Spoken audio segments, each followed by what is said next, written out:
All right, 30 says, suppose that x and y vary inversely. X equals 10 and y equals 8. Write the function that models the inverse variation. Remember, we have three equations for inverse variation. The first one is k equals xy. Y equals k over x is our second one. And x equals k over y. My guess is that they would be in this form.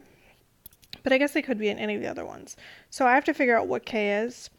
To do that, I'm going to plug in our x and our y. So I know k equals 10 times 8, which is 80. Now, no matter what you do for your equations, whether you use the first form, the second, or the third, you need to plug in k. X and y should still be in your equation. So I would have y equals 80 over x, or I could do 80 equals xy, or you could do x equals 80 over y. But you should have a y and an x in each equation and substitute something in for k. And again, any of these three could be your answer.